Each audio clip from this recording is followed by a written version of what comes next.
नमस्कार मित्रांनो, मी गणेश मानकर. इग्नाइट ॲग्रिकॉस या आपल्या युट्यूब चॅनेलवर मी तुम्हा सर्वांचे स्वागत करतो. आगामी काळात ॲग्रिकल्चरच्या उमेदवारांसाठी मग ते डिग्री असो किंवा डिप्लोमा असो, यांची कोणती कोणती पदं ही एमपीएससी मार्फत भरली जाणार आहे याची संपूर्ण यादी मी तुमच्यासोबत शेअर करणार आहे. सोबत त्याच्यासाठी पात्रता काय लागणार आहे या सगळ्या काही गोष्टी सांगणार आहेत. आज जे आहेत तर ते आपण प्रामुख्याने महत्त्वाचे प्रश्न कव्हर करणार आहोत. पहिला की एमपीएससी मार्फत कोणती कोणती पदं ही भरली जाणार आहेत, परीक्षा कोणत्या संस्थेमार्फत होणार आहे. आता तुम्ही म्हणाल की सर एमपीएससी मार्फतच होणार आहे, परंतु मागे ऑनलाईन आली होती आणि ऑनलाईनच्या वेळी ती परीक्षा जी आहे तर ती टीसीएस घेणार होती, तर असं पण ठरलं होतं, तर ते आता कॅन्सल झालेलं आहे.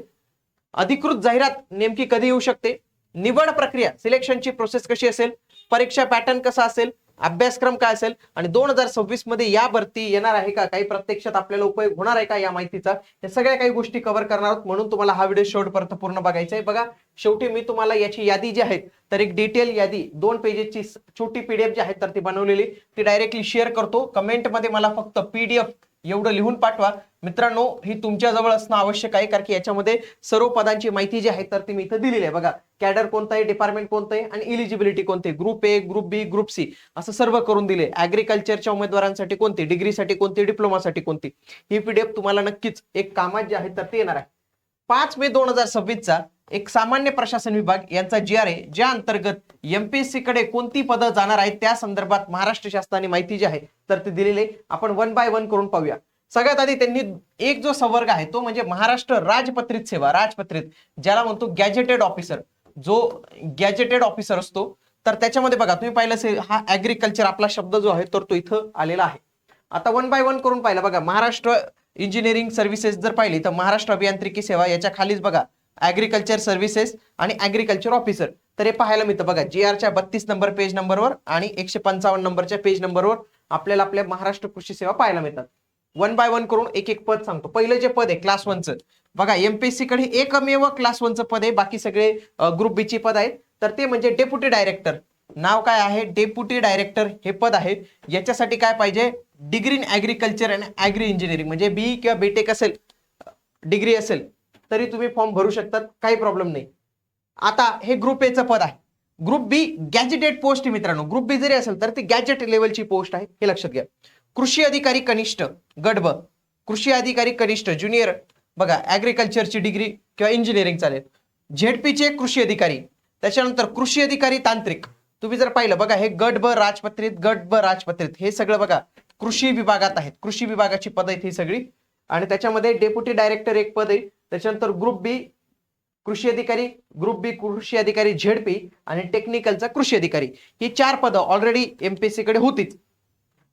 आता काही नवीन समाविष्ट झालेली, तुम्ही बघा हा नव्याने समाविष्ट आहे. सहकार, पणन आणि वस्त्रोद्योग विभाग यांच्यामधील रेशीम संचालनालय येथील पद जे आहे तर ते ऍड झालेले आहे. हे ग्रुप बी गॅजेट पोस्ट आहे, गॅजेट पोस्ट. बघा, रेशीम विकास अधिकारी श्रेणी आहे, ग्रेड 1 चं पद आहे. सिरिकल्चर डेव्हलपमेंट ऑफिसर ग्रेड 1, याच्यासाठी ही आधीची पात्रता होती, ज्याच्यामध्ये अनुभव मागितलेला होता, अनुभव होता. हा अनुभव आता रद्द करण्यात आलेला आहे. इथं फक्त काय सांगण्यात आलेलं आहे की तुमची डिग्री झालेली पाहिजे. बघा, डिग्री झालेली पाहिजे किंवा इंजिनिअरिंग झालेली पाहिजे ऍग्रिकल्चर मध्ये. बाकी सेरिकल्चर, बायोलॉजी, झुलॉजी त्या पण आहेत, परंतु मेन कोणतं आहे मित्रांनो, ऍग्रिकल्चरला इथं अलाउड केलेलं आहे. ओके, पुढे आता महाराष्ट्र पशुसंवर्धन आणि मत्स्य व्यवसाय सेवा नावाने एक नवीन ते त्यांनी एक प्रस्तावित केलेली सेवा. बघा, इथं प्रस्तावित सेवा आहे, प्रपोज सेवा आहे. त्याच्यामध्ये देखील एक पद आहे, त्याला ऍग्रिकल्चर दिलेलं आहे. बघा, possesses degree in agriculture and agriculture engineering, पदाचं नाव काय, फॉडर डेव्हलपमेंट ऑफिसर, वैरण विकास अधिकारी. हे ग्रुप बी गॅजेट लेवलचं पोस्ट आहे. आणि पशुसंवर्धन आयुक्तालय इथं तुमची पोस्टिंग जी आहे तर ते असणार आहे. हे सगळे मित्रांनो ग्रुप ए आणि ग्रुप बी गॅजेटच्या पोस्ट झाल्या. आता ज्या पोस्ट येणार आहेत तर त्या जनरली ग्रुप सी च्या पोस्ट असणार आहेत. ग्रुप सी मधील सर्वात मोठी पोस्ट आपली सहाय्यक कृषी अधिकारी, ज्यालाच आपण कृषी सेवक आणि 3 वर्षानंतर ज्याला कृषी सहाय्यक हे नाव मिळतं तेच. बघा, सहाय्यक कृषी अधिकारी गट क कृषी आयुक्तालयामध्ये. बघा, डिप्लोमा इन ऍग्रिकल्चर, डिप्लोमा पाहिजे ऍग्रिकल्चरचा. पुढं त्याच्यानंतर आणखी रेशीमचे पण पद गेलेले आहेत. बघा, सहाय्यक उद्यान पर्यवेक्षक, असिस्टंट गार्डन सुपरवायझर, हा राज्यपाल सचिवालयाचा म्हणजे राज्यपालांच्या ऑफिसचा व्यक्ती असणार आहे. तिथं तुमची हे असणार आहे, पोस्टिंग असणार आहे. बघा, 10वी प्लस डिप्लोमा पाहिजे. काय पाहिजे, 10वी प्लस डिप्लोमा पाहिजे, म्हणजे डिप्लोमा ऍग्रिकल्चर उमेदवारांना हे असिस्टंट गार्डन इन सुपरवायझर या पदासाठी फॉर्म भरू शकतात. पुढे आहे बघा पीडब्ल्यूडी विभागात, पीडब्ल्यूडी जी रस्ते वगैरे बांधते त्यांचं पण एक गार्डन सुपरवायझर असतो, ज्याला आधी अनुभव होता तो काढून टाकला त्यांनी आणि इथं डिप्लोमा ऍग्रिकल्चर वाले इथं अलाउड करून दिलेले आहे. पुढे आहे रेशीम संचालनालयामध्ये क्षेत्र सहाय्यक गट क चं पद आहे. इथं पण बघा डिप्लोमा इन ऍग्रिकल्चर इलिजिबल केलेले, म्हणजे आधी डिप्लोमावर फक्त आपल्याला एकच पद मिळायचं, फक्त ते आपलं कृषी सेवक, पण ही पण पद डिप्लोमाची आपल्याला आता मिळू शकतात. प्रयोग निर्देशक डेमॉन्स्ट्रेटर बघा डिप्लोमा इन ऍग्रिकल्चर, बघा ऍग्रिकल्चरचे डिप्लोमावाले फॉर्म भरू शकतात. आता त्याच्यानंतर आहे तांत्रिक सहाय्यक रेशीम मधील बघा वरिष्ठ तांत्रिक सहाय्यक सिनियर टेक्निकल असिस्टंट गट क चं पद आहे. रेशीम संचालनालय इथं तुमची ड्युटी असणार आहे. बघा degree in science with agriculture मध्ये तुमची डिग्री जी आहे तर ती पाहिजे. ओके. पुढे टेक्निकल ऑफिसर गट क हा पाणी पुरवठा विभागाचा आहे. बघा पाणी पुरवठा विभागाचा भूजल सर्वेक्षण आणि विकास यंत्रणेमधला आहे. बघा डिग्री इन सायन्स और ऍग्रिकल्चर, बघा ऍग्रिकल्चर मधली तुमची डिग्री जी आहे तर ती पाहिजे आहे, तर तुम्ही याच्यासाठी फॉर्म भरू शकतात, इलिजिबल असतात. आता तुम्ही म्हणाल की सर आम्हाला आता एवढी सगळी पदं सांगितली तर त्याची सिलेक्शन प्रोसेस सांगा. बघा आता जी मी तुम्हाला काही पदं सांगितली तर ती पदं वेगवेगळ्या भागात विभागलेली मित्रांनो. पहिलं तर आहे ग्रुप ए, दुसरं आहे ग्रुप बी गॅजेट, बरं का गॅजेटेड, आणि तिसरं होतं ग्रुप सी. याच्यामध्ये कोणतेही group B non gazetted post गेलेली आहे. याच्यापैकी हे जे दोन आहेत ना मित्रांनो, हे दोन यांच्यासाठी जी काही परीक्षा होते त्या परीक्षेला म्हणतो आपण राज्यसेवा परीक्षा, म्हणजे ती कृषी सेवेमध्ये होते, परंतु त्याची जी पूर्व परीक्षा असते तर ती राज्यसेवेमध्ये होते. आणि मुख्य परीक्षा ही आपली कृषीची लेखी स्वरूपात होते. लेखी म्हणजे उत्तर लिहावे लागतात, पान भरून उत्तर लिहावं लागतं ते असतं.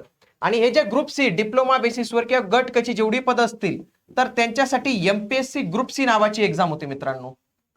एमपीएससी ग्रुप सी ज्याची पूर्व परीक्षा ही ग्रुप सी मध्ये आहे, पण मुख्य परीक्षा ही मात्र अजून आलेली नाही. त्याच्यामध्ये टेक्निकल तुमचा जो सिलेबस असणार आहे, कृषीशी संदर्भाचे प्रश्न तुम्हाला इथं पाहायला मिळणार आहे. आणि ग्रुप सी जे असणार आहे एमसीक्यू पॅटर्न मध्ये असणार आहे, 4 पैकी 1 उत्तर तुम्हाला इथं द्यायचंय. इथं पूर्व परीक्षा एमसीक्यू असते, परंतु मुख्य परीक्षा लेखी स्वरूपाची जी आहे तर ती असते. अशा पद्धतीची सिलेक्शन प्रोसेस तुम्हाला इथं पाहायला मिळते मित्रांनो. आणि ही जी गट क मधली जे काही पद आहेत मित्रांनो त्यांच्यासाठी आपण खास करून एमपीएससी ग्रुप सी ची प्रिलिम ऑनलाईन बॅच सध्या सुरू केलेली आहे, लाईव्ह प्लस रेकॉर्डेड फॉर्मॅटमध्ये.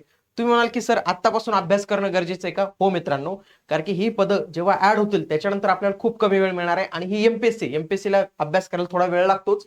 सध्या याच्या बॅचच्या फी मध्ये 50% ऑफ आहे.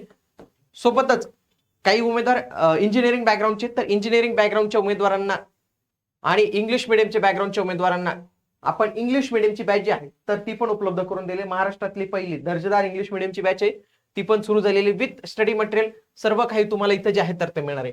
आता बघा ज्यांना बॅच नाही जॉईन करायची असेल पण त्यांच्यासाठी मी मोफत पीडीएफ दिलेले, मोफत क्लास नोट्स दिलेले आहेत, तर त्या तुम्ही नक्की बघाव्यात. बघा या तुम्हाला मी क्लास नोट्स आधी पण आपल्या चॅनलला व्हिडिओ घेतलेला आहे, या सगळ्या क्लास नोट्स आहेत, मराठीच्या सर्व क्लास नोट्स तुमच्यासाठी अवेलेबल आहेत. ऍटलीस्ट त्या बघा, डाउनलोड करा आणि त्याच्या प्रिंट काढून वाचायला तर सुरुवात करा. कारण की काय होईल की जेव्हा तुम्हाला लक्षात घ्या मित्रांनो, कारण की काय असतं वेळेआधीच तुम्ही तयारी केली पाहिजे तरच तुम्ही खऱ्या अर्थाने यशाच्या शिखरापर्यंत पोहोचू शकतात. आणि एमपीएससी असते इथं तसाच अभ्यास जो आहे तर तो करावा लागतो. आता तुम्हाला परीक्षेचा पॅटर्न सांगतो बघा. ग्रुप सी चा सांगतो. ग्रुप सी मध्ये 100 प्रश्न येतात, 100 गुणांसाठी. पदवी लेवलचा दर्जा म्हणजे ते काय 11वी 12वी ग्रॅज्युएशन लेवल पर्यंतचे प्रश्न येतात. मराठी इंग्रजी दोन्ही भाषेत पेपर असतो, 1च तास वेळ मिळतो आणि एमसीक्यू पॅटर्न असतो. काय एमसीक्यू पॅटर्न असतो. बघा हे संपूर्ण 8 विषय तुम्हाला अभ्यासावे लागतात. आपल्या बॅचेस मध्ये हे संपूर्ण 8 विषय सध्या जे आहेत तर ते आपण कव्हर करणार आहोत. याच्यातले काही लेक्चर जे आहेत तर ते देखील सुरू झालेले आहे. सोबतच जे काही मी ग्रुप बी गॅजेटेडच्या पोस्ट सांगितल्या होत्या आणि त्याच्यानंतर ग्रुप ए ची जी काही पद आहेत तर त्यांचा सिलेबस वेगळा आहे मित्रांनो. त्यांच्या सिलेबससाठी इथं लक्षात घ्या, तर तुम्हाला इथं बघा हा राज्यसेवेचा सिलेबस आहे. याच्या पूर्व परीक्षेत 2 पेपर होतात. हा पेपर 1 जीएस चा असतो, पेपर 2 सीसॅटचा असतो. पेपर 2 चे मार्क धरले जात नाही. पेपर 1 चे 200 पैकी कट ऑफ लागतो आणि त्याच्या आधारे तुम्ही मुख्य परीक्षेला जे आहे तर जातात. याच्यामध्ये बघा करंट अफेअर्स आहे, हिस्ट्री आहे, जॉग्राफी आहे, त्याच्यानंतर पॉलिटी आहे, इकॉनॉमी आहे, एन्व्हायरमेंट आहे आणि जनरल सायन्स, असे 7 विषय. बाकी आपला हे सीसॅटचे एवढे 7 विषय आपल्याला पाहायला मिळतात. हे अशा पद्धतीने असतं. ओके, म्हणजे तुम्हाला 2च गोष्टींची तयारी करता येईल. एक तर डायरेक्ट ग्रुप ए किंवा ग्रुप बी ची तयारी करायची, ते त्याची एकच एक्झाम आहे. त्याच्यानंतर ग्रुप सी. तर अशा पद्धतीने या सर्व गोष्टी आहेत आणि ज्यांना हे पीडीएफ पाहिजे असेल तर त्यांनी कमेंटमध्ये पीडीएफ टाईप करा, त्यांना मी या पीडीएफची लिंक जी आहे तर ती शेअर करून देतो. भेटूया पुढील व्हिडिओमध्ये. तोपर्यंत जय हिंद, जय महाराष्ट्र, धन्यवाद.